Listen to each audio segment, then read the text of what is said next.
Tengan todos buenas noches. Hoy es 23 de agosto del año 2021. Vamos a iniciar lo que es la clase 6 de la materia bioquímica, ingeniería en agronegocios.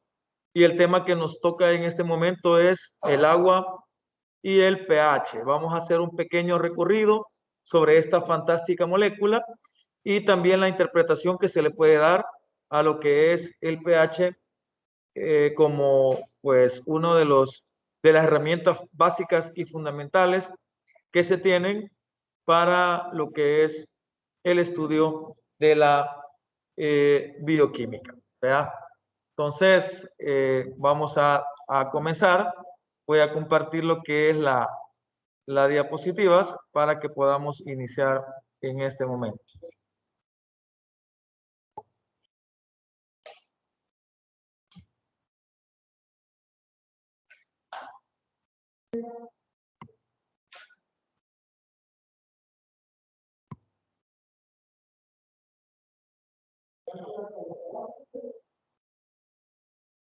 Me avisan si se ve.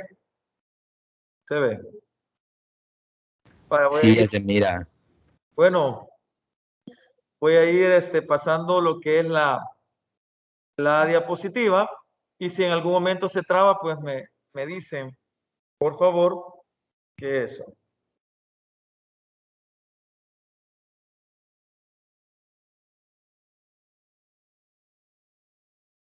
Bueno, vamos a empezar. El agua y el pH. El agua es importante, ¿verdad? De más está decirlo. Se habla tanto del agua, incluso se le dice la química del agua y se puede hablar bastante de ella. Tiene más propiedades y más funciones de lo que nos podemos imaginar.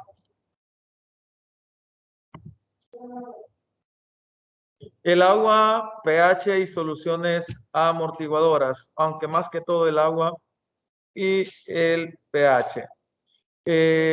Menciónenme los presenciales. Bueno, un presencial, ¿para qué puede servir el agua? ¿Por qué es tan importante el agua? A ver qué me menciona alguno de ustedes. Excelente. Aparte dice para tomar y subsistir, para regar cultivos. Muy bien. ¿Qué otra importancia tiene el agua? Puede generar energía. Excelente. A través de las presas hidroeléctricas, ¿verdad? ¿Para qué más? Para mantenernos limpios. Sí, es cierto, el aseo tanto personal como de todos los implementos de la casa son importantes por el agua, ¿verdad? Que exista esa molécula. ¿Para qué más? Para que exista un equilibrio en el planeta. Muy bien. Aquí estoy viendo todas las que voy a poner yo, a ver si le están pegando. Para la vida de los animales, excelente. ¿Qué más? A nivel de cuerpo, ¿para qué sirve? Energía. ¿Qué más? A nivel de cuerpo humano. Para limpiar impurezas del cuerpo. Tomarla, ¿qué implica? Hidratación, ¿verdad? ¿Sí? Y pues el medio donde se transportan todos los nutrientes, los alimentos y todas las moléculas como carbohidratos, proteínas y grasa, ¿verdad? A través de él, pues se genera lo que es el canal donde ellos se mueven. Veamos si salen en este momento. ¿Por qué es tan importante el agua? Ahí está. El agua es el medio en donde se originó la vida. Acuérdense, cuando se dio lo que es la sopa primitiva, ¿verdad? Allá en los inicios de lo que fue la teoría de la evolución, fue en un medio líquido donde se originó lo que es la vida sobre el planeta, ¿verdad? Le dicen la sopa primitiva o el caldo primitivo, donde se formó la primera vida sobre el planeta, que fue una bacteria, una célula, no, perdón, fue una célula prehistórica, ¿verdad? Una célula primitiva, era unicelular, y que pues ayudada por lo que es la electricidad y otros tipos de condiciones, se crearon en esa condición líquida lo que es los 20 aminoácidos que a la larga pues formaron las proteínas y por magia, porque no se sabe establecer, ¿vea? Se pudo mencionar o interpretar que la vida surge de ese caldo primitivo, o sea, de ese medio líquido. Es un componente esencial de todos los seres vivos. Además, los ambientes acuáticos están poblados por una gran diversidad de seres vivos. Es un componente esencial de todos los seres vivos. Es como que de más mencionarlo o hacer énfasis en esa condición donde pues se dice que los seres vivos la deben de usar para todas las reacciones químicas que se dan en el cuerpo humano. ¿Verdad? Todas las reacciones bioquímicas que se dan en el cuerpo humano, y de ahí que es esencial para las vitaminas, por ejemplo, hidrosolubles, ¿verdad? Que van a ser solubilizadas en agua, ¿verdad? Y para hacer todos los procesos de reacción química que se podrían llegar a dar. Tomar en cuenta también en este caso que el agua es el medio especial para todas las reacciones químicas que se dan en los animales y en el cuerpo humano, ¿verdad? Muchas de las reacciones químicas deben de ocurrir en un medio acuoso, ¿verdad? Deben de ocurrir en un medio acuoso para pues que sucedan, para que exista el medio. Y es por eso que cuando se ven reacciones químicas, en química general, no sé si se acordarán, si lo vimos, no recuerdo, pero siempre está ese estado de agregación. En reacciones químicas está el estado acuoso, que es donde casi suceden muchas reacciones. Los ambientes acuáticos están poblados por una gran diversidad de seres vivos. El mar, por ejemplo, los lagos, son lugares o sitios o ecosistemas donde existe una gran diversidad biológica, una gran diversidad de seres vivos, de la cual nosotros nos valemos, por lo menos de los peces, para la alimentación, ¿verdad? Y también de otras especies exóticas que nosotros pues utilizamos como para alimento, pues, como camarones, cangrejos, etcétera, etcétera. Aparte que el hecho de que exista una gran comunidad de seres vivos en un mar, por ejemplo, genera el equilibrio ecológico que debe de haber. ¿Verdad? El equilibrio tierra-agua que tiene que existir en esos ambientes. Esa es la tercera. Sin agua sería imposible la vida sobre la tierra. Eso creo que hasta decirlo es como directamente. Sin agua sería imposible la vida sobre la tierra. Esto quiere decir de que ustedes saben que más o menos 3/4 partes de la tierra está formada por lo que es agua. Tal vez no tenemos agua potable más que un 2 o 3% dulce, pero el agua del mar pues genera al final el equilibrio dinámico de la tierra, y pues sin esa cantidad de agua que es mar, con sales minerales, por eso es salada, al final no podríamos decir esto es importante. Una capacidad excepcional para disolver sustancias orgánicas e inorgánicas. Al agua se le llama o se le denomina el solvente universal. Aunque el término es demasiado grande, porque de verdad no puede ser el solvente universal, no lo es. O sea, no puede disolver, por ejemplo, grasas, por lo que no lo es. Sin embargo, el término fue utilizado y se ha perdurado por todo el tiempo. Y pues, por ejemplo, muchas sustancias inorgánicas, sobre todo, pueden disolverse en ese medio, como el caso de la sal, por ejemplo, que es una sustancia inorgánica, y algunas orgánicas, como el azúcar, que son fácilmente disolvibles, digamos así, en lo que es el agua como tal. No es cierto de que va a disolver todo, pero sí buena parte de las sustancias existentes, ¿verdad? Muchas veces tal vez el agua no lo es, pero existe otro aditivo que pueda formar parte del agua o que necesite del agua para activarse y así pues generar lo que es la disolución. Dice que es la sustancia más abundante de los seres vivientes, constituye el 70% o más del peso corporal. O sea que en nuestro cuerpo el 70% es agua, ¿verdad? Si nos exprimieran y nos sacaran toda el agua de nuestro cuerpo, quedaríamos reducidos a una masa como una pasa, ¿verdad? Bien pequeña y dependiendo de los cuerpos, así sería la bola de carne y huesos que estaría deshidratada completamente, ¿verdad? Perderíamos el 70% del peso corporal, ¿verdad?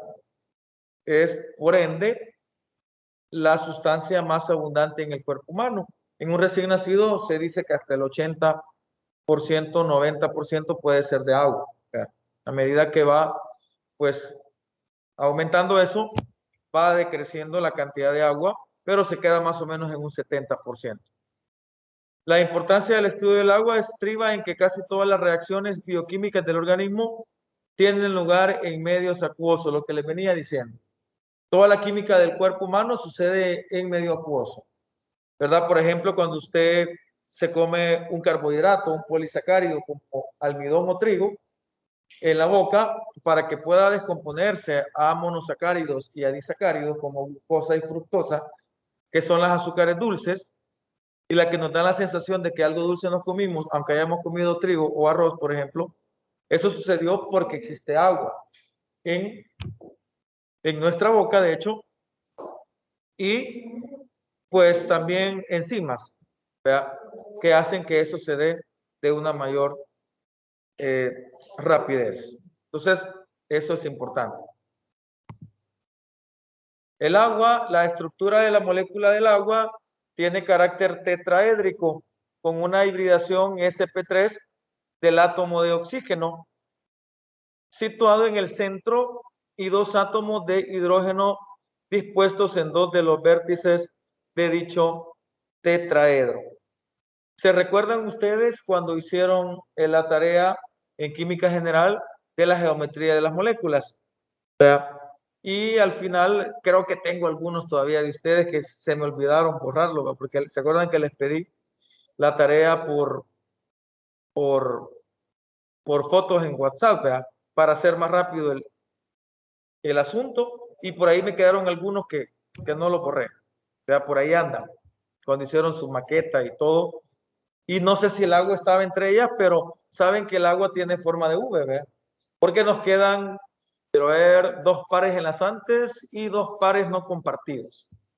Vea que serían este, ¿verdad? Y este, ¿verdad? Que tienen cargas parciales positivas y negativas.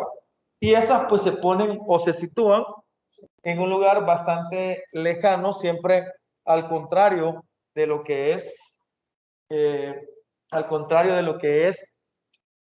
el átomo de hidrógeno con sus cargas parciales, y entonces es que se forma la V, ¿verdad? Porque el agua, si no tuviera esos pares de electrones no compartidos, pues sería, a lo mejor el agua sería lineal. Sin embargo, queda más o menos de esta manera, ¿verdad? Esta es la molécula de oxígeno, esta es la de hidrógeno, más o menos, pero queda en esta forma porque están los pares enlazantes por aquí, ¿verdad? No, perdón, los pares no compartidos están más o menos en esta posición, y lo que hacen estos electrones versus las cargas del hidrógeno es repelerlas lo más lejano posible. Por eso es que al final, el agua tiene una forma de U, ¿verdad?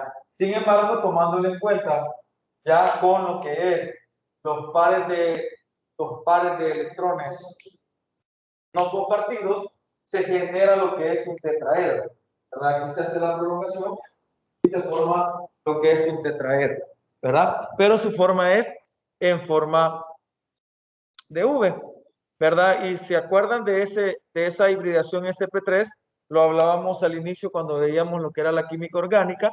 ¿Se acuerdan cuando les mostré o les enseñé pues lo que era el salto que tenía un electrón de un nivel S a un nivel P? ¿verdad? Y pues es el mismo el mismo sentir en este caso, una hibridación sp3, vea, que genera pues un tetraedro bien hecho, vea, o sea, más o menos como una pirámide de base 3 bien formada, vea.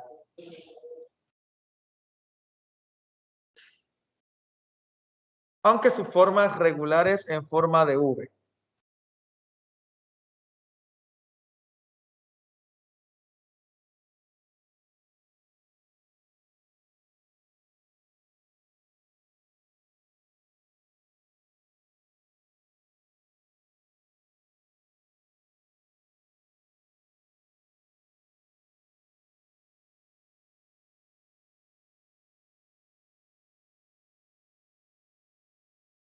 Seguimos.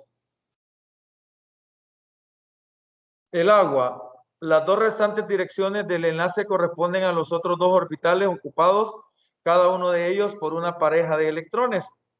El ángulo entre los dos átomos de hidrógeno es de 104.5 grados, o sea, este ángulo es de 104.5 grados, ¿verdad? Y la distancia de enlace entre el oxígeno y el hidrógeno es de 0.096 nanómetros. Miren, esta distancia es de 0.096 nanómetros.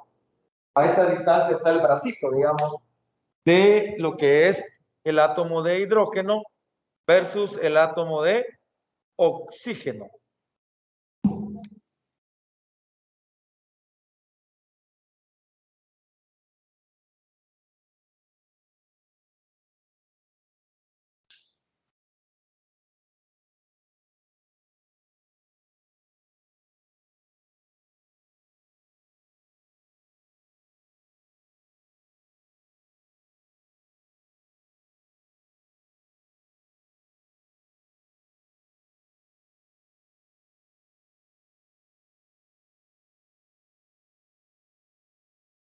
Seguimos.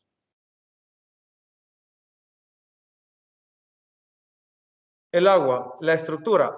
Ahí se ve, ahí se nota cabalito en esa imagen cómo se forma el tetraedro, ¿verdad? Que se da con los átomos de hidrógeno más las cargas parciales negativas de los electrones no compartidos, que son los dos pares de puntitos. La mayor electronegatividad del oxígeno con respecto al hidrógeno determina una distribución asimétrica de la carga electrónica, con mayor densidad electrónica sobre el oxígeno y un déficit electrónico sobre los hidrógenos. En consecuencia, la molécula de agua posee un momento dipolar.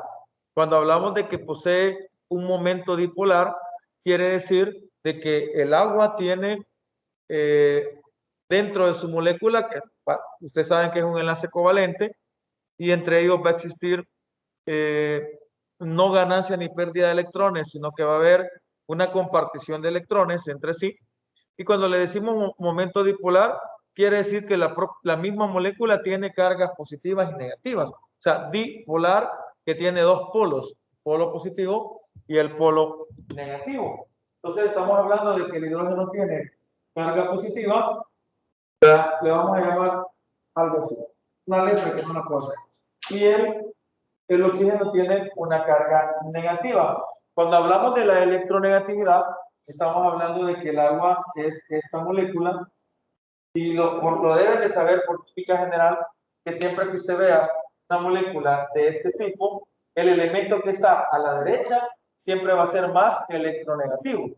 ¿Verdad? Que en la tabla de electronegatividades de Linus Pauling, el oxígeno también se encuentra más a la derecha del hidrógeno, por lo que él va a tener más electronegatividad. Recuerden que la electronegatividad es la capacidad que tiene un átomo de arrancarle un electrón a otro átomo. Si bien es cierto que el agua es un enlace covalente, no se van a arrancar los electrones porque solo lo comparten. En una hipotética arrancada de los electrones, pues al oxígeno le quedarían los electrones del agua, ¿verdad? Porque él es más electronegativo. Y entonces él atrae con mayor intensidad al electrón que puede tener en su enlace covalente con respecto al hidrógeno. En otras palabras, el oxígeno tiene potestad sobre el hidrógeno. ¿Ya? En una relación, en este caso, oxígeno-hidrógeno, el oxígeno tiene potestad sobre el hidrógeno, desde ser más grande, más másico, más protones, más electronegatividad, tiene potestad sobre el hidrógeno, y el hidrógeno pues se deja llevar porque es más pequeño, tiene menos inercia, se mueve más rápido, y todo lo que puedan hablar de la física en ese caso. Esta estructura condiciona muchas de las propiedades físicas y químicas del agua, debido fundamentalmente a la posibilidad de establecimiento de puentes de hidrógeno que entre moléculas de agua y con otras moléculas. En química general, porque yo sé que lo di, se hablan de los enlaces que existen entre los tipos de moléculas. El agua, por su carácter dipolar y por la capacidad que tiene esta, puede generar puentes de hidrógeno entre moléculas. Ese es un tipo de enlace que se da entre una molécula y otra, que se va a dar por puentes de hidrógeno, y lo vamos a ver, por ejemplo, cuando veamos lo del ADN. Vea que entre ellas las dos hebras, por ejemplo, se unen muchas veces por puentes de hidrógeno. También cuando veamos la estructura de las proteínas, muchas de las estructuras se unen entre sí por puentes de hidrógeno y otros tipos de enlace, como el enlace disulfuro, que es entre dos átomos de azufre. Ya se va a ver más adelante, pero se puede dar esa situación.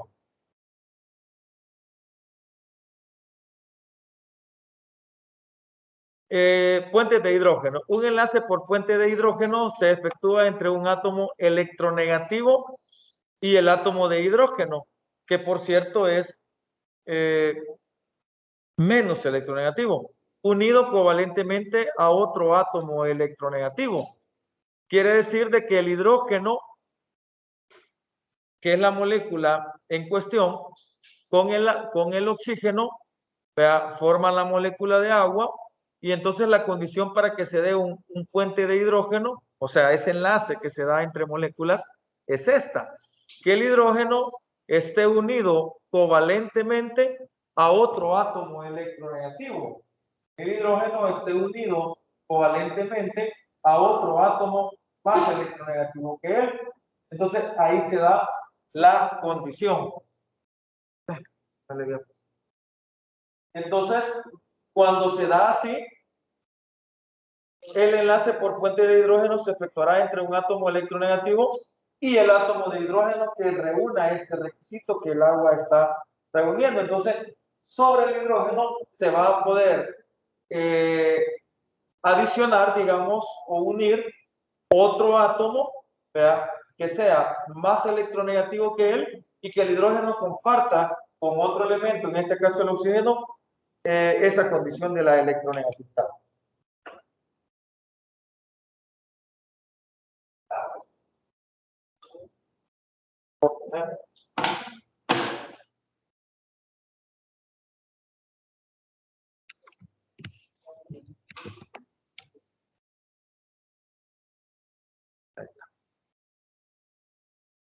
Este enlace es mucho más débil que los enlaces covalentes, formándose y rompiéndose con mayor rapidez con estos últimos. Son débiles.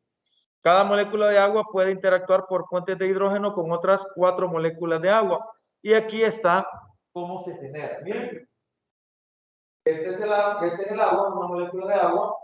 Este es el oxígeno. Este es el hidrógeno. Están los 104 grados.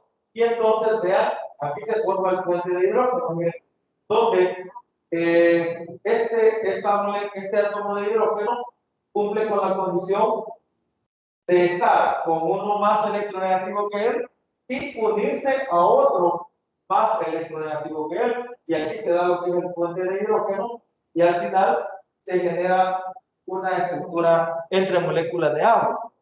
El agua, de hecho, el agua que tomamos y el agua que nosotros hacemos, toda está unida así. Cada puntito amarillo que ve ahí, vea, es el puente de hidrógeno que se ha dado entre las moléculas de agua. O sea que parecería ser de que es algo tan sencillo, pero cuando ya estudiamos realmente, cuando ya interpretamos cómo es que la molécula de agua pues existe y coexiste entre sí con todas las moléculas formando un todo, se sabe de que entre ellas se han unido por puentes de hidrógeno, para que más o menos visto en una ampliación podamos verlo de esa manera, como aparece allá. Pero aquí en esta de la izquierda, pues se ve cómo se va dando lo que es el enlace. Evidentemente, por decirles algo, este va a unirse acá con otra molécula de oxígeno, este se va a unir por acá con otra molécula, con otro átomo de hidrógeno de otra molécula, y así va formando lo que es toda las ramas, digamos, que se pueden tener en ese caso. Y ahí dice, cada molécula de agua puede interactuar por puentes de hidrógeno con otras 4 moléculas de agua.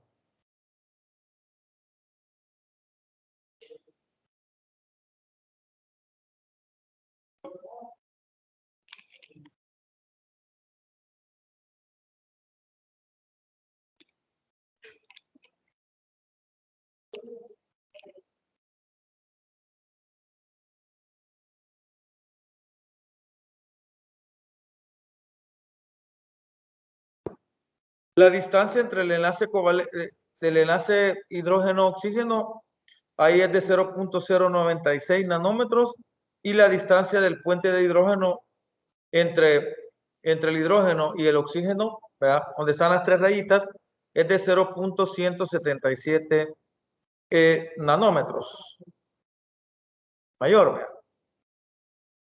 Y en la siguiente lámina vamos a poder ver cabalito ya como la estructura más ampliada. Miren, otra rara propiedad es su fase líquida más densa que la sólida. El agua es como, siempre quiero hallar una palabra para el agua, pero es como complicado, es como voluble, no sé cómo decir. Usted la puede como tener entre sus manos, pero se le va. Es porque es un fluido, pues. Y los fluidos, pues, hacen esa o tienen esa característica, pero es como algo voluble que la podemos tener y que se nos escapa, pues es como deslizante entre ellas. No sé cómo decirlo, ¿verdad? Sin embargo, cuando el agua cambia de fase, cuando el agua se vuelve sólida, tiende a tener un tamaño mayor, ¿verdad?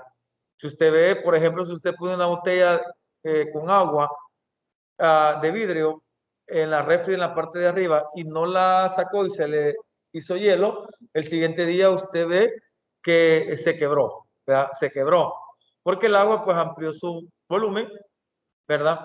Y porque se ordenan las moléculas. Como es lo mismo voluble, hace que sean como, no sé cómo, como ajustables entre sí, ¿verdad? Pero cuando ya se ponen sólidas, ellas agarran una forma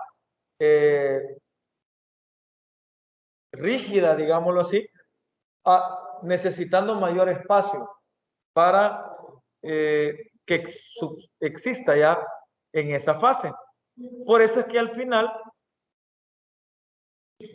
la fase líquida es más densa que la fase sólida. El agua tiene 1000 kilogramos por metro cúbico de densidad y el hielo, por ejemplo, tiene 920 kilogramos. Por lo que el hielo, por ejemplo, flota en el agua fácilmente. Y son la misma sustancia, solamente que la fase es distinta. Entonces, ¿por qué es más densa su fase líquida? Es más densa que su fase sólida. Porque como en la fase líquida están como eso, como más voluble, ellas pueden como, no sé, como unirse y estirarse entre ellas o pegarse más por lo mismo voluble que son ellas. Pero cuando se pone sólida, lo que era como así, ahora queda rígido, por lo que necesita más espacio. Algo así. Digamos que en el agua es así como que pueden como agregarse, pero cuando ya se ponen sólidas quedan así. Entonces, el espacio de quedar sólido hace de que al final las moléculas necesiten una amplitud más grande y 1 metro cúbico o 1 centímetro cúbico de esa agua sólida, o sea, hielo, tiene menos cantidad de kilogramos, por lo que es menos denso, ¿verdad? 1 kilogramo, 1 metro cúbico o 1 centímetro cúbico. En lagos, ríos y mares la vida continúa en condiciones de temperatura extrema, hielo menos denso que el agua, ahí está. La causa del inusual comportamiento de la estructura abierta del hielo es consecuencia de la red de puentes de hidrógeno. Esos puentes de hidrógeno hacen que sea como voluble.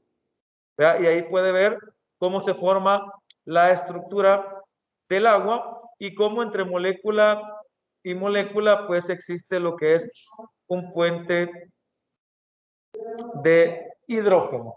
En ese caso existe lo que es un puente de hidrógeno. Ahí está bien hecha. Creo que se comprende bien a lo que se quiere dar a entender.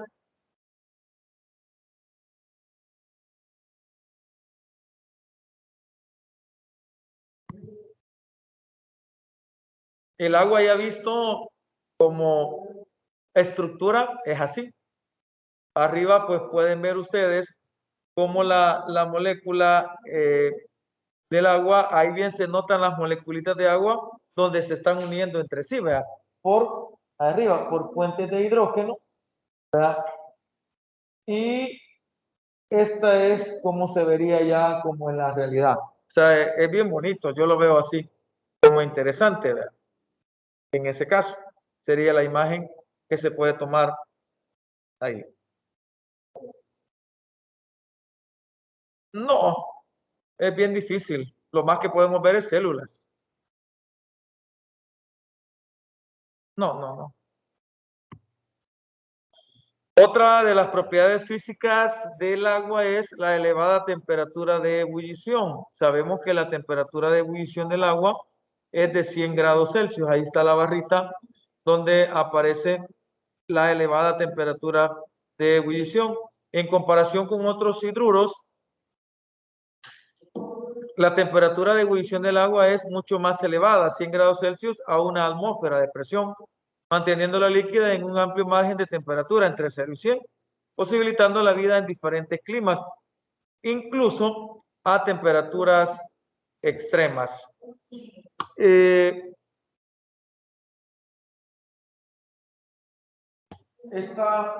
agua, este es el agua, este es el sulfuro de hidrógeno, menos 60, el selenuro de hidrógeno, menos 40, y el teluro de hidrógeno que anda ahí por los ceros, de Celsius, más o menos.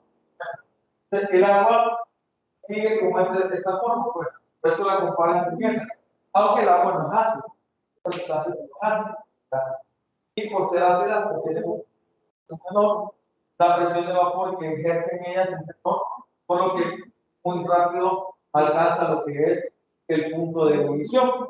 El agua, por todas las cualidades que ya hemos mencionado, pues tiene esa gran capacidad de tener un elevado punto de ebullición, 100 grados, ¿verdad? 100 grados Celsius, en ese caso, ¿verdad? Que es como a una atmósfera.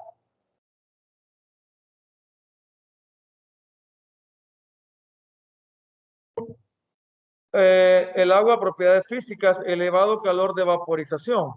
La vaporización continua de agua por la piel y los pulmones constituye otro mecanismo regulador de la temperatura. La evaporación del sudor contribuye a este mantenimiento y supone la eliminación total de unas 620 kilocalorías diarias. Significa, en ese caso, que nuestro cuerpo tiene o tiende a termorregularse, ¿verdad? El hecho de nosotros tener sudor, por ejemplo, que es tan incómodo y que nos molesta y nos hostiga, ¿verdad? Pero eso nos ayuda a vivir, pues. Alguien me decía ahí, mire, si usted está sudando, dele gracias a Dios porque está vivo y porque su cuerpo tiene esa capacidad natural de ser termorreguladora. Imagínense si perdiéramos esa posibilidad de nuestro cuerpo de termorregular la temperatura, no pasaríamos ni de un día, donde el cuerpo humano alcanzaría temperaturas tan altas como para achicharrarnos por dentro. ¿Verdad? Entonces, cuando usted hace un ejercicio físico, empieza interiormente a elevar su temperatura y el cuerpo, como por arte de magia, fisiología, ¿verdad? Empieza a generar lo que es el sudor, ¿verdad? O sea, usted empieza a sudar y con eso usted está dando a entender, bueno, su cuerpo está dando a entender que al final está, pues, haciendo que la temperatura del interior no suba y más bien usted empiece a sentirse fresco internamente. De ahí que, por ejemplo, usted cuando piensa eso o toma en cuenta esa situación, se habla de que usted dice, por decir, si yo quiero sentirme fresco de mi cuerpo, me tomo un café caliente, y es cierto. O sea, eso hace de que el cuerpo internamente se active porque está caliente y saque todo el calor interno y usted después de eso quede frío. Tomarse algo helado aumenta el calor. O sea, al final, cosa que creemos que no. Pero lo hacemos, yo lo hago, ¿verdad? Porque es más rico tomar algo helado cuando tenemos calor que algo caliente, pues es muy lógico. Pero químicamente debería ser lo correcto. Propiedades físicas. Disolvente de compuestos polares de naturaleza no iónico. Debido a la capacidad del agua de establecer puentes de hidrógeno y naturaleza polar, puede disolver compuestos como alcoholes, ácidos, aminas y glúcidos. A eso, por ello, se le llama solvente universal. Esos compuestos que dicen ahí polares, vea, de naturaleza no iónica, es porque hay polares de naturaleza iónica y eso sí no se pueden disolver. Los alcoholes, por ejemplo, el vodka troika, por decirle algo, es un alcohol que fácilmente es mezclado con agua y existiendo en ella una mezcla homogénea. Los ácidos, por ejemplo, el jugo de limón, ¿verdad? Podría ser eh, fácilmente diluible en agua, ¿verdad? Los glúcidos serían todos los carbohidratos, por ejemplo, el azúcar, por decir algo, puede disolverse en agua, disolvente, ¿verdad? La capacidad de hidratación o solvatación de iones. El carácter dipolar del agua, ¿por qué dije que era carácter dipolar? Porque la misma molécula tiene carga parcial positiva y carga parcial negativa o dos polos, un positivo y un negativo. El carácter dipolar del agua permite que sus moléculas rodeen a los distintos iones. Vean qué interesante, aislándolos del resto. A este fenómeno se le denomina hidratación o solvatación de iones y facilita la separación de iones diferentes de diferentes cargas, lo que contribuye a la solubilización de compuestos iónicos. Este compuesto que aparece aquí, este es el cloruro de sodio, NaCl, una red cristalina de cloruro de sodio. Cuando usted tiene una cubeta con agua y le agrega sal, caen los cristales de sal sobre el agua y las moléculas de agua, como buenos soldados, se encarga cada uno de ellos de algunas moléculas de cuestión. Y vean si son observativos cómo el agua básicamente envuelve cada uno de los procesos, que en ese caso son compuestos iónicos. El agua, cuando se disuelve, perdón, la sal cuando se disuelve en agua, se separa en ion sodio y en ion cloruro, que sería este y este. Entre ellos pues están una red cristalina muy cúbica, cuadrícula. Vean el agua cómo cae, ellos caen dentro del agua y las moléculas de agua, como fueron soldados, caen sobre cada una de ellas. Pero vean la posición de la molécula de agua. Miren cómo se posicionan frente al ion cloruro. Miren cómo se posicionan. Como el ion cloruro tiene carga negativa, ¿verdad? El agua va sobre el ion cloruro con su carga positiva sobre ellos. Vean que aquí ellos se unen con sus iones hidrógeno. ¿Y el hidrógeno qué es? Positivo. Entonces lo abarca con hidrógeno. Y el sodio, el ion sodio, que es más pequeño, ¿verdad? Porque está más a la izquierda, porque hay electrones, todo eso que se vio de las propiedades periódicas de los elementos. Vean cómo el agua actúa sobre la molécula, sobre el ion sodio. Va con el oxígeno sobre él. Miren, con el negativo va los positivos y con el negativo va, no, y con el positivo va el negativo. Vean cómo envuelven en este caso al sodio y cómo se envuelve en este caso al cloro, en este caso, ¿verdad? A ese proceso se le llama hidratación. Hidratación se le va a llamar cuando cualquier sólido iónico o covalente, polar no iónico, que es lo de la primera, se puede disolver en agua. Esa es hidratación. Y se le va a decir solvatación cuando un solvente, un sólido iónico o un polar no iónico se disuelva en otra sustancia líquida que no sea agua. ¿Verdad? Ahí va a ser solvatación. Y va a ser hidratación cuando sea en agua. Por ejemplo, agua y sal es hidratación. Suponiendo vinagre y sal, por ejemplo, eso ya no es hidratación, eso es solvatación. Porque el solvente en ese caso es el vinagre, que no es para nada agua, pero él puede disolver al cloro y al sodio de la sal, por ejemplo, y entonces ese es solvatación.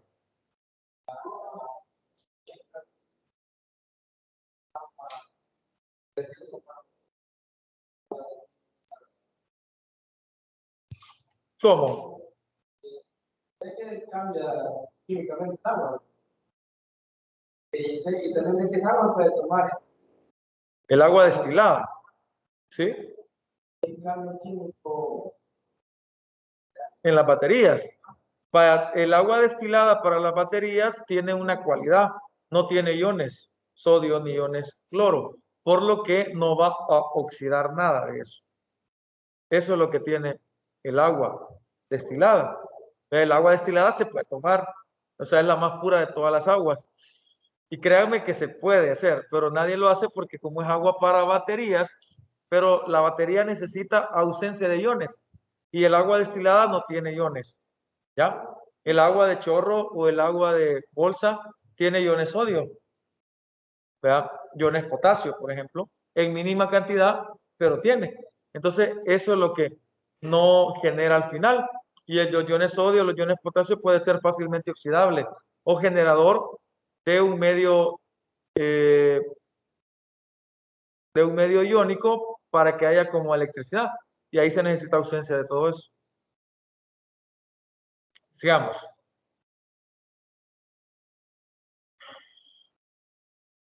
Las funciones bioquímicas y fisiológicas que el agua desempeña en el organismo se basan en las propiedades físico-químicas anteriores. Entre ellas destacan el agua como disolvente universal, iónicas, anfipáticas y polares no iónicas, permite que en su seno se produzcan casi todas las reacciones bioquímicas y es además un excelente medio de transporte en el organismo. El agua es el sustrato o el producto de diversas reacciones enzimáticas. Puede actuar como sustrato en reacciones catalizadas por hidrolasas e hidratasas o puede ser el producto de reacciones catalizadas por oxidasas. Cuando hay una reacción química, las enzimas actúan sobre cualquier medio acuoso y eso es lo que genera, ¿verdad? Reacciones químicas catalizadas donde el agua pues hace que la reacción química se dé más rápido. Asimismo, participa como reactante o como producto en las vías metabólicas. Para que algo se pueda metabolizar necesita de agua. O sea, una papa, comer algo, tiene que tener agua para que se pueda metabolizar más rápidamente.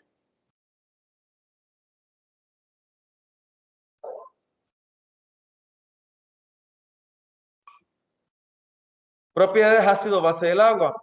El agua tiene algo que se llama autoionización, llamada también autodisociación del agua, y es la reacción química en la que dos moléculas de agua reaccionan para producir un ion hidróneo y un ion hidróxido. Cuando se habla de ionización, el ejemplo más claro es cuando el ejemplo más claro es cuando el sodio, cuando el cloruro de sodio o la sal genera lo que es esto. Si yo tengo cloruro de sodio y el cloruro de sodio lo tiro en agua, cuando el cloruro de sodio cae en agua, cuando cae en agua pasa lo de la lámina anterior, se disocia en iones sodio tienen naturaleza positiva, y se disocia en iones cloruro, que tienen naturaleza negativa. A esto se le llama ionización. ¿Ya? Es el proceso en el cual el sodio con el cloro del cloruro de sodio caen en agua, caen en agua, y al final el agua lo separa y hace un medio conductor de la electricidad. Pero ¿por qué a esto se le llama autoionización del agua? Voy a hacer un dibujo comparativo que no es así, pero que sirve para que usted comprenda qué se da. Es como que yo tuviera un recipiente con agua, pero en lugar de que caiga sal, cae agua, otra agua, cae agua. Por eso es que se le llama autoionización, porque ella misma se ioniza. No pasa esto, sino que la misma agua genera esa propiedad de autoionizarse. Y entonces digamos que cae agua sobre agua. Eso es autoionizarse. Y entonces se producen iones hidrógeno y iones hidróxido, que tienen naturaleza negativa. H2O, vean, tenemos un hidrógeno, el otro del H2 y el O, que es el oxígeno. Entonces, cuando el agua cae, se generan iones hidrógeno que tienen naturaleza positiva y iones hidróxido que tienen naturaleza negativa. Esto no existe, sino que el agua sola hace eso, ¿verdad? Pero yo lo pongo así para que usted vea la diferencia entre lo que puede ser la ionización con la autoionización. Autoionización. Más o menos es así. Es un comparativo. Tengo una ionización cuando el cloruro de sodio cae en agua y se ioniza, conduce la corriente, y tengo una autoionización del agua. Esto no existe, solo lo puse para comprender el concepto, donde el agua ya sola se separa dentro del medio, es natural, lo debe de ser, se separa en iones hidrógeno y en iones hidróxido. Esto para darle pie más adelante a la gran posibilidad de que el agua pueda conducir la corriente eléctrica. Se dice o se cree que el agua no conduce, pero sí la conduce, ¿verdad? Porque tiene iones. Y entonces usted puede decir ahí, la autoionización del agua, también llamada autodisociación, porque disociar es lo contrario de asociar. Es la reacción química en la que dos moléculas de agua reaccionan para producir un ion hidrógeno y un ion hidróxido. Y no solo se puede dar de esta manera, también se puede dar con esa que acabamos de hacer del agua, donde solamente una molécula reacciona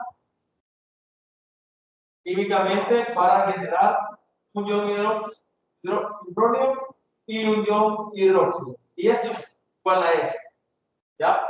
Bien, esto es igual a esto. O sea que el agua puede generar, se puede dar de dos maneras la autoionización. Al combinar dos moléculas de agua y me genera un ion hidrógeno y un ion hidróxido, pero también una misma se puede descomponer en dos para generar un ion hidrógeno. Este es igual a este, es lo mismo, ¿ya? Y el OH pues es igual, ¿ya? En ese caso, se puede tomar cualquiera de las dos ecuaciones para poder lo que es tomar la interpretación, ¿vea? En ese caso. Si ustedes ven la reacción química, licenciado, tengo una consulta. Dígame. Por ejemplo, creo que no es el efecto que pasa, por ejemplo, en una pecera, que hay que como que oxigenar para que los peces no se mueran. ¿Es porque hay más moléculas de hidrógeno que oxígeno o por qué se tiene que oxigenar? Mire, se debe de oxigenar una pecera porque lo que hace el pececito es romper las moléculas de agua, porque lo que al pececito le sirve es el oxígeno del agua. Entonces, él lo que hace es como tragar, digamos, agua para poder sacar dentro de su fisiología, ¿verdad?, el oxígeno del hidrógeno, y entonces él está soltando moléculas de H2. nada más.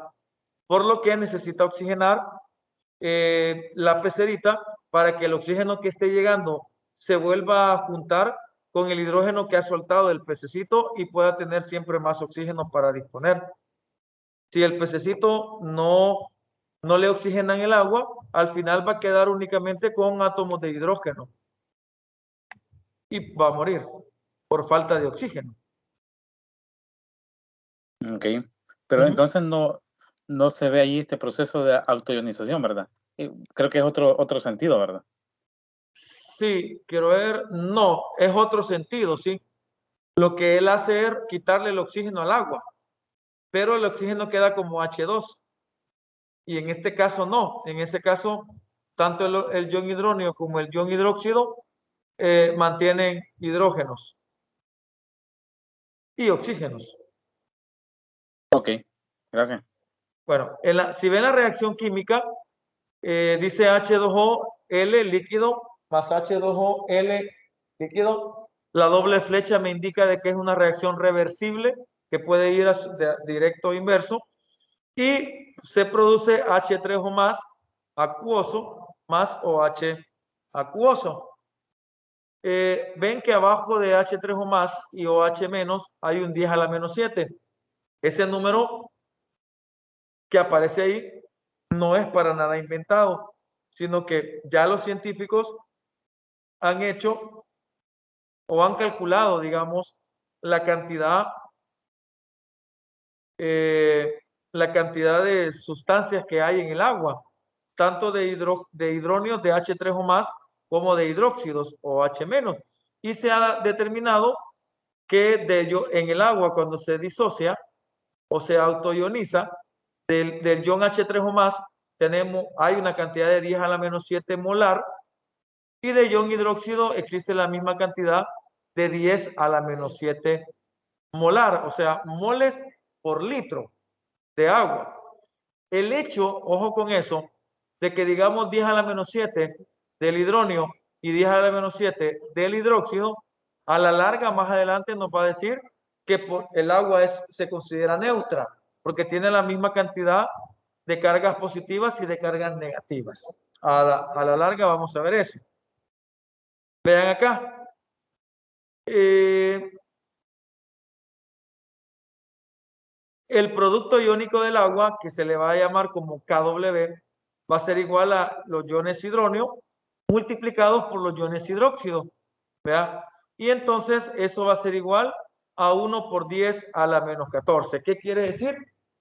Agarra usted este 10 a la menos 7, que sería este 1 por 10 a la menos 7, y lo multiplica por este 10 a la menos 7, que sería el de los OH, y multiplica 1 por 10 a la menos 7 por 1 por 10 a la menos 7, te va a dar un valor de 1 por 10 a la menos 14.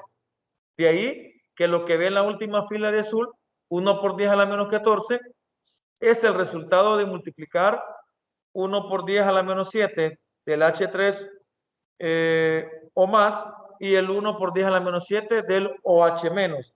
A esta línea se le llama producto iónico del agua y equivale a 1 por 10 a la menos 14. Ahí está. El ion hidróneo, el ion hidróxido, ¿vea? Regresan a su estado inicial como agua y agua. ¿Vea? Es como lo reversible.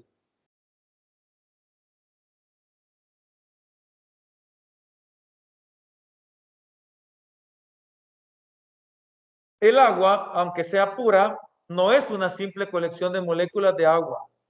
Incluso el agua pura, un equipo sensible, puede detectar una conductividad muy leve de 0.055 microsiemens por centímetro a la menos 1.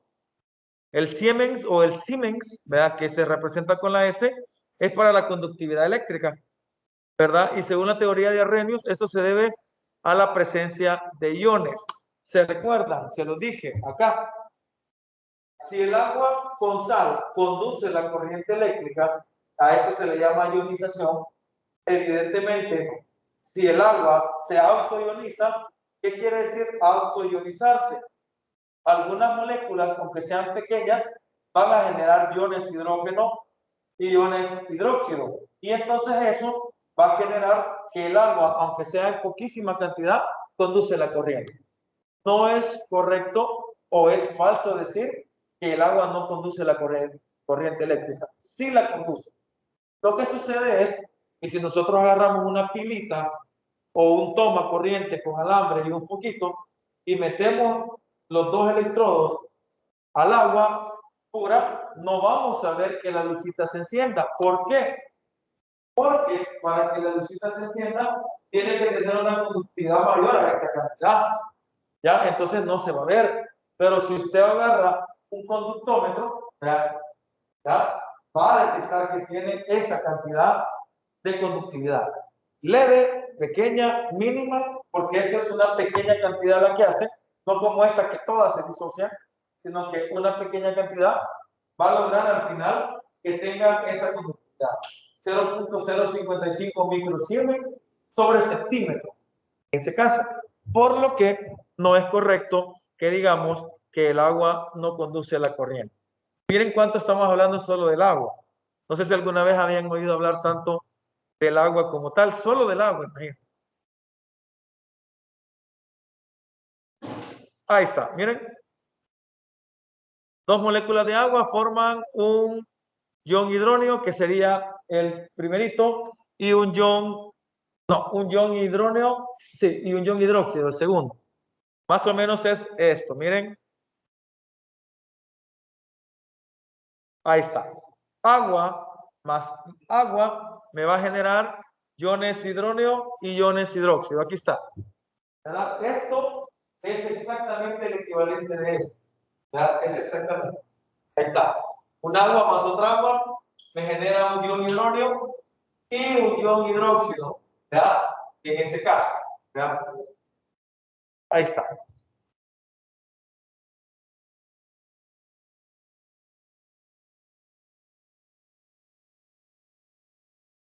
El agua posee una propiedad especial de actuar tanto como un ácido o como una base. En presencia de un ácido como por ejemplo ácido clorhídrico, HCl, o ácido acético, el vinagre, su comportamiento es la de una base. Y en presencia de una base como el amoníaco, su comportamiento es de un ácido. Esto se conoce como anfoterismo o anfótero. El agua, como tiene la misma cantidad de iones hidrógeno y de iones hidróxido, que era ¿cuánto? 1 por 10 a la menos 7, esto le da como un comodín para que ella sea susceptible al cambio ante un ácido y ante una base. Y ese término es anfótero.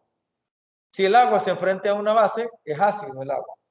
Y si el agua se enfrenta a un ácido, es base el agua. En ese caso, me tenés enojado. Además, estoy ocupado.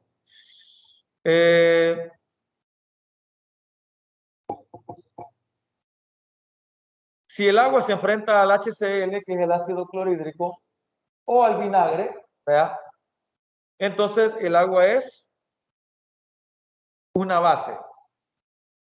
Y si el agua se enfrenta a una base como el amoníaco, entonces el agua es un ácido, ¿verdad? Y eso es anfótero, cuando tiene la cualidad de hacer dos.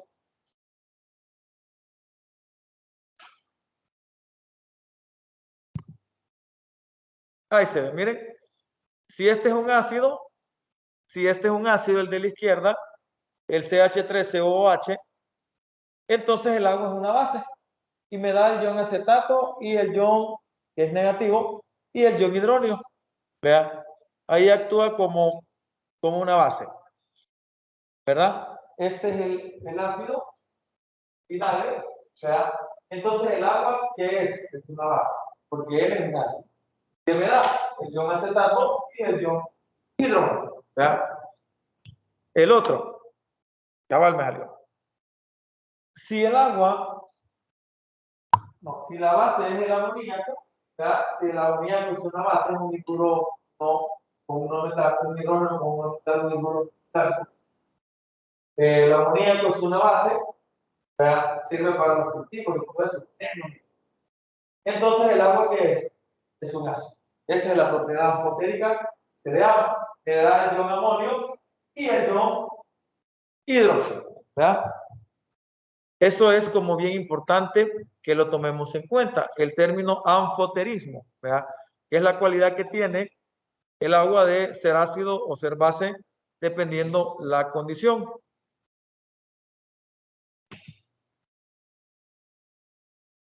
Propiedades ácido base del agua.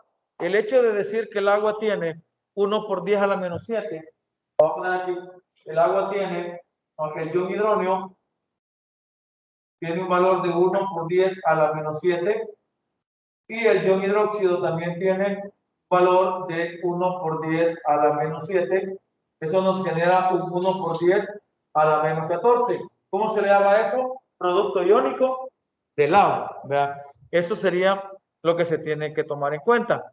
Vean la siguiente diapositiva. Esa es la que acabamos de poner allá, ¿eh? La que estaba allá, que es el mismo equivalente. ¿Ya? ¿Sí o no? La que estaba en la pizarra, por eso la puse antes. Ahora nos va a servir para entender el equilibrio iónico del agua.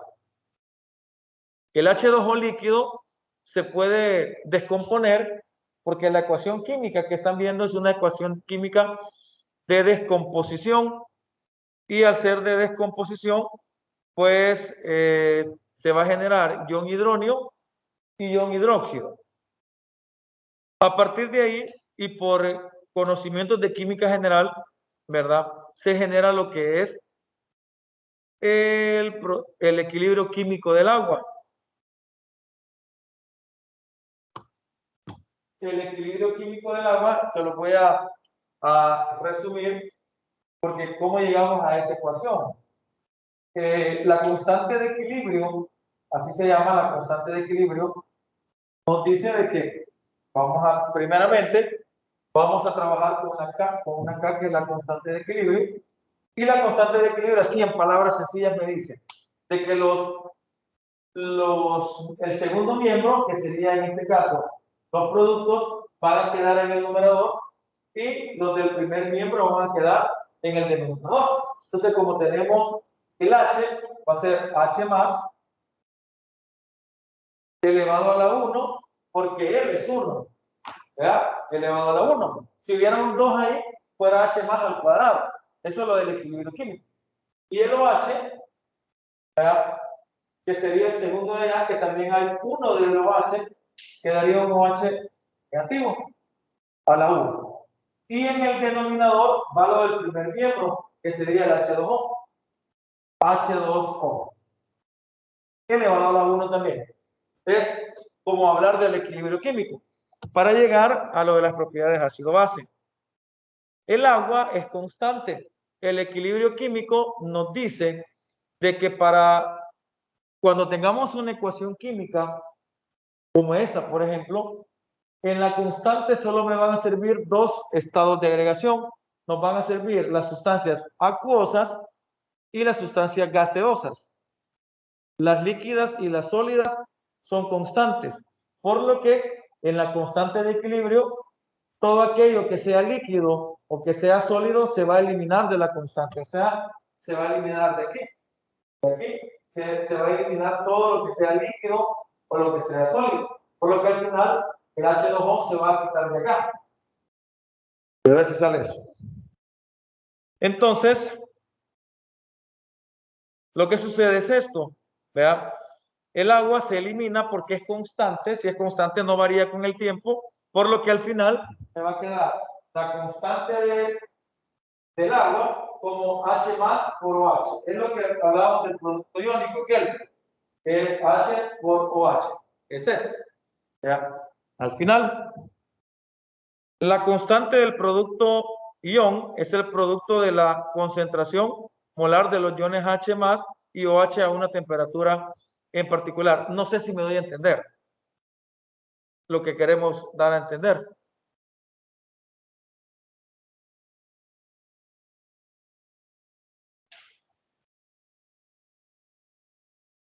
Va, seguimos. La medida de la acidez. Ya dijimos que H2O líquido se descompone en H más y en OH. Y aquí viene lo que ya había adelantado. A 25 grados Celsius, que era esto que pusimos aquí, y ya saben por qué sale KW es H por OH, el H2O se eliminó, ¿verdad? Porque era líquido, era el que estaba en el denominador. Entonces solamente me queda la constante de water, ¿verdad? De agua, es H más por OH. Y esto vale 1 por 10 a la menos 14. ¿Por qué vale esto? Porque anteriormente en la lámina dijimos que esta cantidad era de 1 por 10 a la menos 7 y esta también era de 1 por 10 a la menos 7. Y ese es el producto iónico del agua. Ahí está. H más es igual a OH menos. Y H más y OH menos valen 1 por 10 a la menos 7. Por eso si tienen calculadora, metan ese 1 por 10 a la menos 7 por 1 por 10 a la menos 7 y entonces va a tener usted el valor de 1 por 10 a la menos 14. Pueden buscar.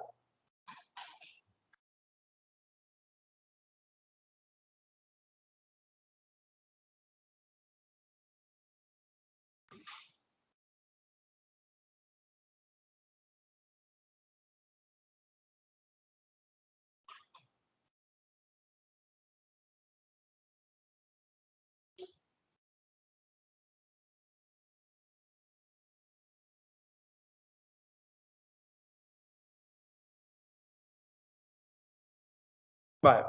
De eso se deriva la fórmula del pH. Ya han oído hablar del pH porque el tema era el agua y el pH. De toda la deducción que hacemos se deriva lo que es el pH. Para encontrar el pH de una sustancia, yo voy a ocupar esta ecuación, menos logaritmo de los iones hidróneo. Una de las prácticas que vamos a hacer después del primer parcial es eso.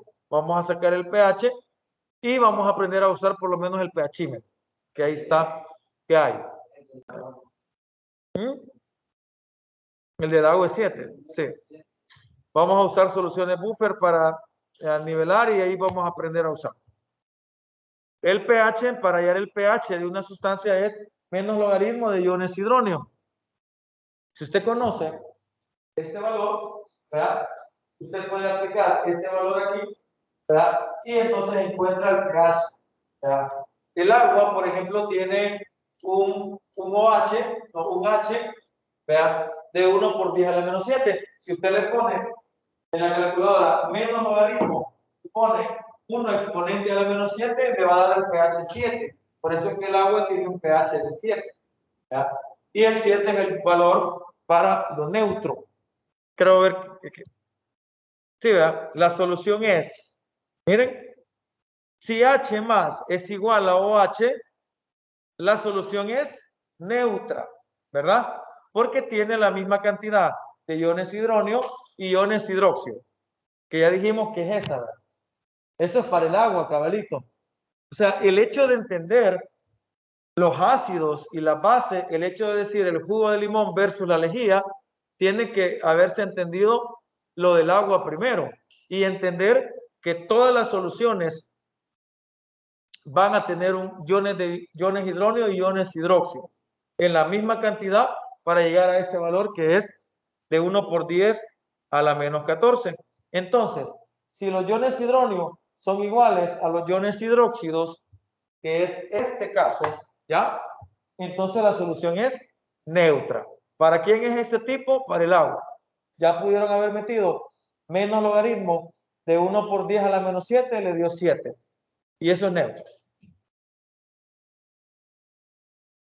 A 25 grados, miren, si los iones hidróneos son 1 por 10 a las menos 7, su pH va a ser 7.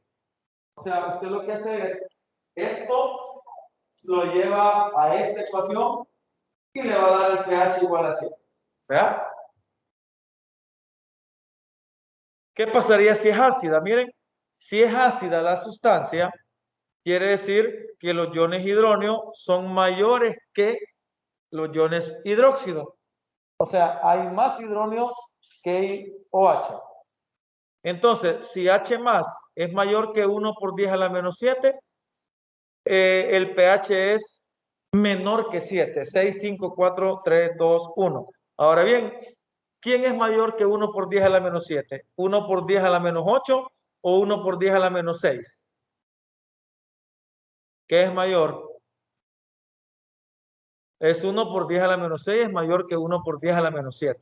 ¿Verdad? Porque va en la recta para acá, ¿verdad? Entonces, 1 por 10 a la menos 6 me va a dar un pH de 6. Menor que 7 es ácido. A veces esa concepción nos queda en el aire. Y si la sustancia es básica, ¿verdad? Quiere decir que los iones hidróneos son menores que los iones hidróxidos. Si los iones hidróxidos son menores que 1 por 10 a la menos 7, o sea, 1 por 10 a la menos 8, 1 por 10 a la menos 9, 1 por 10 a la menos 10, el pH va a ser mayor que 7 y entonces mayor que 7 es una base. Eso se tuvo que haber visto en bachillerato, ¿verdad? Ahí está. Si el pH sube, los iones hidróneo bajan.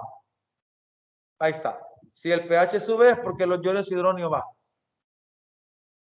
Ahí estaría. Más o menos.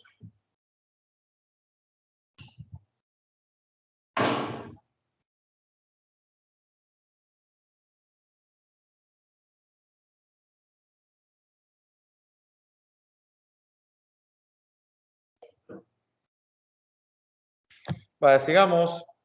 Apenas vamos en la 17 de 41. Pero ya voy a apurar. Vale, ahí está. ¿Alguna tablita de iones? Es que me emociona a mí realmente, fíjense, todo esto, aunque esté cansado, pero me dan ganas de explicarlo bien. No sé si me voy a entender. Y ahí están algunos, hablemos en español. Vamos a ver. Tabla de pHs. Jugos gástricos en el estómago están entre 1 y 2. La que no sé, me perdona. Jugo de limón 2.4, vinagre 3, jugo de uva 3.2, grapefruit es uva. Jugo de naranja 3.5, orina está entre 4.8 y 7.5, eso es bien variado, dependerá de lo que usted come. La agua expuesta al aire 5.5, saliva 6.4 y 6.9, leche 6.5, agua pura 7, blood, sangre creo que es 7.35, 7.45, tears, lágrimas creo que es, si no búsquenla, 7.4, leche de magnesia 10.6 y amoníaco 11.5. ¿Mm?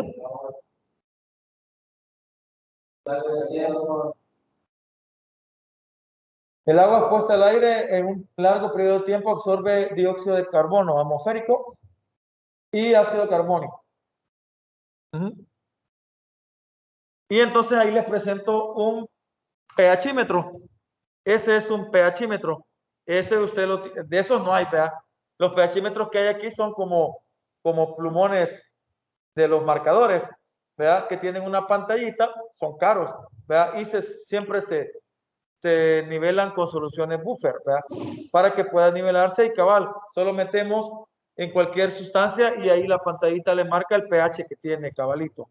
¿Verdad? Este es más sofisticado. No sé si habrá de ese tipo aquí. Las veces que he ido, no hay. Solo hay de esos otros. Pero suficientes para poderlos entender. Diga.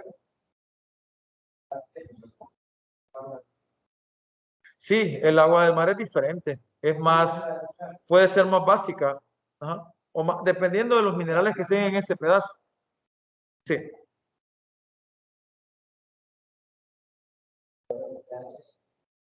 ¿El qué? Los reguladores de pH. Me imagino que debe ser alguna solución que hace que encauce a ese nivel que se necesite. Como reguladores de cualquier cosa. Así como el pH se puede encontrar, también se puede encontrar el pOH, pero que es la contraparte del pH con esa ecuación. pOH es igual a menos logaritmo, es la misma, pero en lugar de usar la H, ocupo la OH y encuentro la contraparte. Como el H y el OH más son iguales, entonces el producto iónico del agua es 1 por 10 a la menos 14. Por lo que se deduce que propiedades de los logaritmos, ¿verdad? Eso es lo que se hace. Menos logaritmo de H, menos logaritmo de OH debe de ser igual a 14. Por lo que para deducir se tiene la famosa tabla de pH, que es el pH más el pOH debe de dar 14. Ese 14 sale de pasar 1 por 10 a la menos 14 a pH, que es el máximo que se puede tener. Por eso el agua tiene un pH de 7 y un pOH de 7. 7 más 7, 14.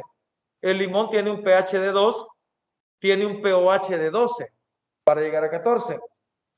Por ejemplo, el amoníaco tiene un pH de 11, tiene un pH de 11, sí, tiene un pOH de 3, que al sumarlos dan 14. O sea, siempre va a dar 14 porque la cantidad de iones descubiertos por litro, un mol, es de 1 por 10 a la menos 14. ¿Cuál es la concentración de los iones OH en una solución de ácido clorhídrico cuya concentración del ion hidrógeno es de 1.3 molar?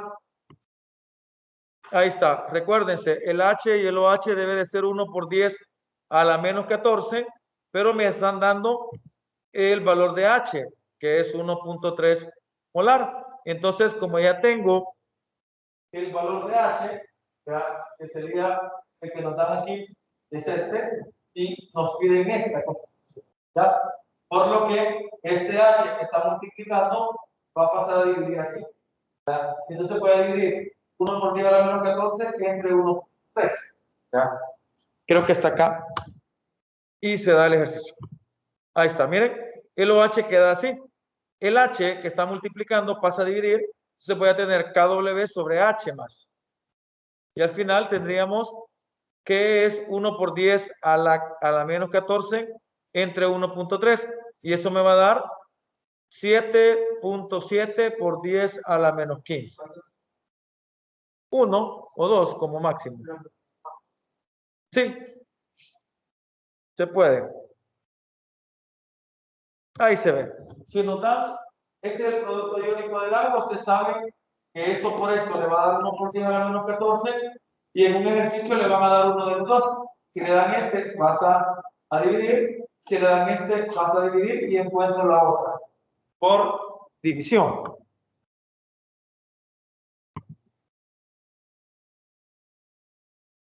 En 1909, Soren Sorensen, él fue el bioquímico que trabajaba en la cervecería Carlsberg, propuso un método para expresar la acidez de una disolución y definió el término llamado pH, potenciales de iones hidrógeno. Vea que es pH igual a menos logaritmo y pOH es igual a menos logaritmo de OH menos, donde lo repetimos varias veces para que no quede, donde H3 por OH es 1 por 10 a la menos 14 y donde el pH más el pOH equivale a 14. Esta es la contraparte de este. Este por eso es 1 por 10 a la menos 14, pero como este es 1 por 10 a la menos 7, usando este, me da 7, y este es 1 por 10 a la menos 7, usando este, me da el otro 7, 7 más 7 va a ser 14. ¿Verdad? En ese caso.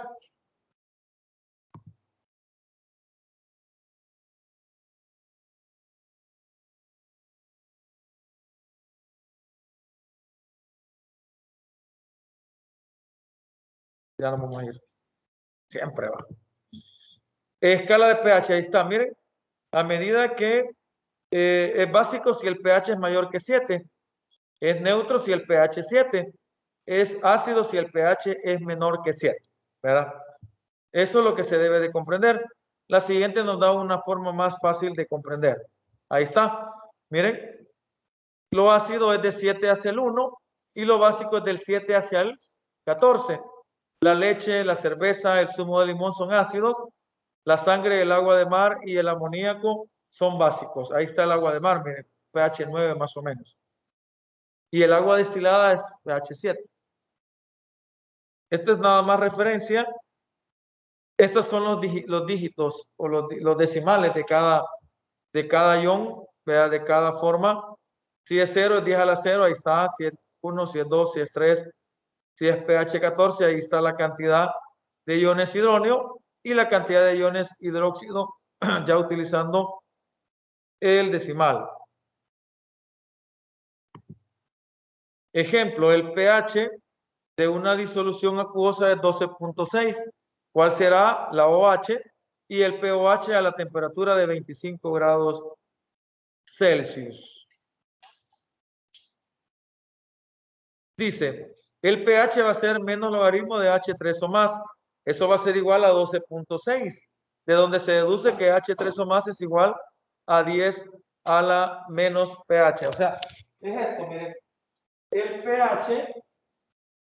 pH es menos logaritmo de iones hidróneos, pero también puedo hallar los iones hidróneos como 10 a la menos pH. O sea, esta es la contraria de esta. ¿Qué es lo que ahí le está diciendo? ¿Ve? El menos logaritmo de H3 más y la contraria es 10 a la menos pH. Si a usted le da el pH, usted puede hallar los iones hidrónicos. En ese caso, aquí ven. Aquí le han dado lo que es el pH, por lo que usted puede hallar los iones hidrónicos con ella. Y si le dan los iones hidrónicos, usted puede hallar el pH. Por lo que han hecho ahí es esto, el iones hidróneo va a ser igual a 10 a la menos 12.6. Y según la calculadora, eso debe de dar 2.5 por 10 a la menos 13, según la diapositiva. ¿Ya? Ahora bien, este 10, ¿de dónde lo saco? Póngale shift y logaritmo. Es el inverso del logaritmo, le va a dar un 10 con un exponente. En este exponente usted pone menos 12.6 y le va a dar. Ya yo la tecla de logaritmo, dele segunda función.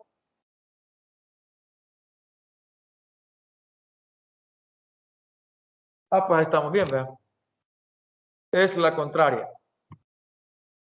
Pero como la constante del agua es H3O por OH menos igual a 10 a la menos 14, entonces hacemos lo que habíamos hecho anteriormente, que era el OH sería la constante entre el H3 o más, que es lo que hay. Acá hallamos con el pH, hallamos los iones hidrógenos, estos, ¿verdad? Y entonces, como ya tengo la constante que es 10 a la menos 14, OH pasa a dividir, ¿verdad? Es esto entre el H3 o más, que es este 2.5, y al final el OH va a ser 0.04 molar o mol por litro. Eso nos indica que el pOH va a ser menos logaritmo de OHs, o sea, menos logaritmo de 0.04, ¿verdad? Lo metemos acá, este es este, y entonces el pOH es 1.4. ¿Cuánto es el pH? 14 menos 1.4.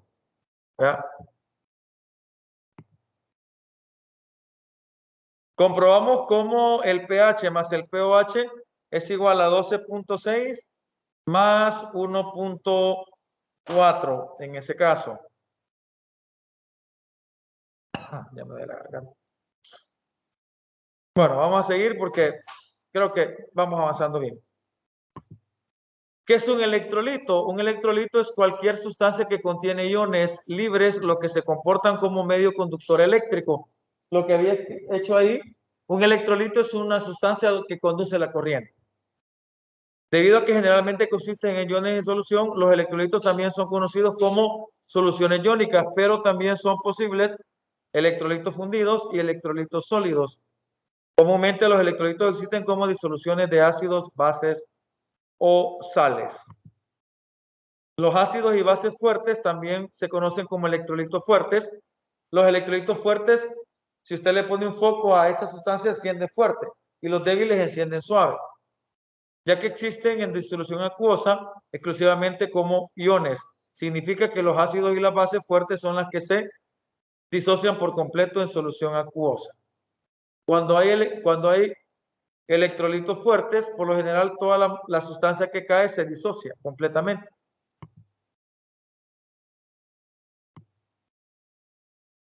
Ahí está. El hidróxido de sodio con el agua forman ion sodio y ion hidróxido.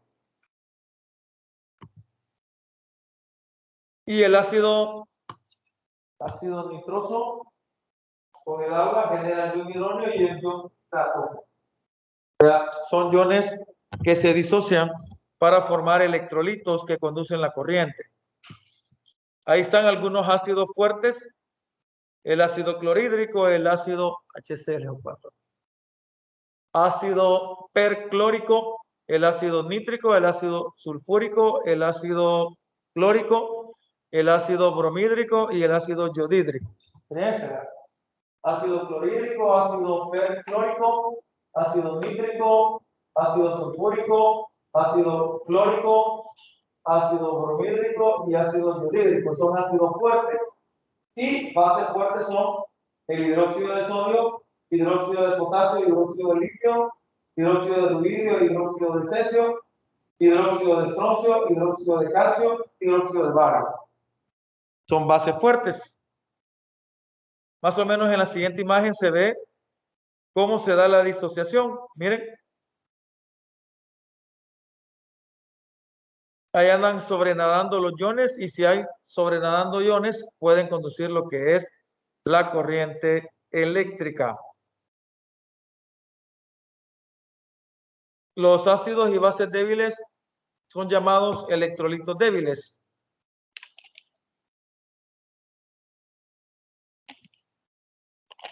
No se disocian todas. Ahí está un ácido débil, que sería el ácido acético con agua. Vea que genera ion acetato y ion hidróneo. Es una base de un ácido débil. La expresión para la constante de equilibrio para la disociación del ácido acético queda de la siguiente manera. ¿Cómo sale? Se me movió. Es la constante de acidez de un ácido, que es lo mismo de la constante del agua. Un ejemplo para una base débil es el amoníaco. Su disociación es la siguiente. El amoníaco con agua genera el ion amonio y el ion hidróxido. Esa es una base débil. Para este equilibrio en solución acuosa existe presencia tanto de las especies ionizadas como de la base de donde provienen. Y queda más o menos así la constante de una base. NH4OH, que sería lo del producto. Esto es esto. Y esto es esto.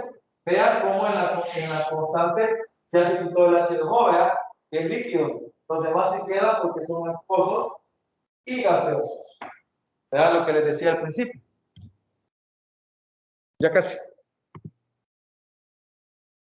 Constante de bases. Cuando se disocian electrolitos débiles en agua, no todas las sustancias se disocian.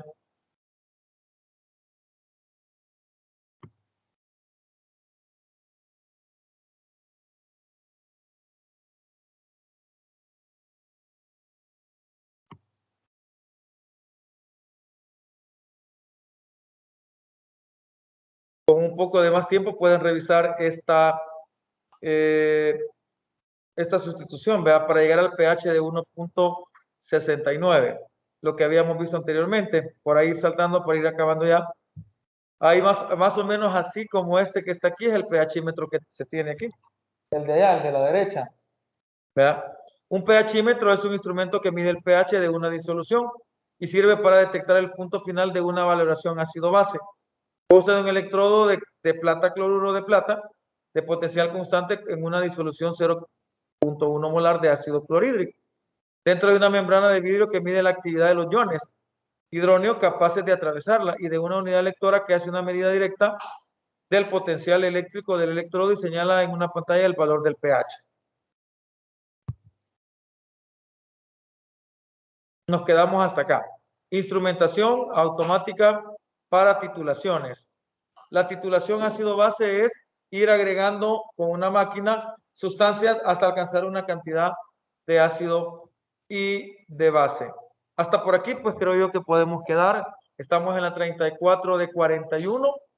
Las disoluciones amortiguadoras las leen, que es lo último que queda, que tiene no menos relevancia, pero sí es un tanto menos como directo para lo que nos puede llegar a servir. Ahí solo se las muestro. Las disoluciones amortiguadoras, los sistemas buffer, algunos amortiguadores biológicos, léanlo, vea que sirve. Por ejemplo, una amortiguadora más común es si usted no puede recibir demasiado ácido en el cuerpo. Pero ¿y qué pasa cuando usted toma cerveza 12, 15 o 20?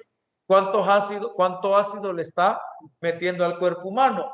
Entonces, tenemos una solución amortiguadora en nuestro cuerpo humano que hace que pueda bloquear esa cantidad de ácido en el cuerpo. Cuando decimos algo amortiguadora, es como un colchón, que cuando usted cae en el colchón, le va a servir para no morirse o no golpearse. Entonces, estas soluciones amortiguadoras hacen que ciertas sustancias como ácidos en exceso, como bases en exceso, puedan amortiguar el embate de un ácido, por ejemplo, en ese caso. Eso es lo que habla de una solución. Ahí hay el ácido carbónico, es un sistema bicarbonato ácido carbónico, ¿vea? Que genera esa situación. Con eso terminamos. Estamos en tiempo siempre, ¿vea? Me gustaría preguntarles a los jóvenes virtuales si tienen alguna pregunta o a los presenciales, ¿verdad? Si no, pues desconecto ahorita la grabación y pues espero que les haya parecido un poquito la cantidad que vimos este día, ¿verdad? Puedo guardar la grabación y pues quedar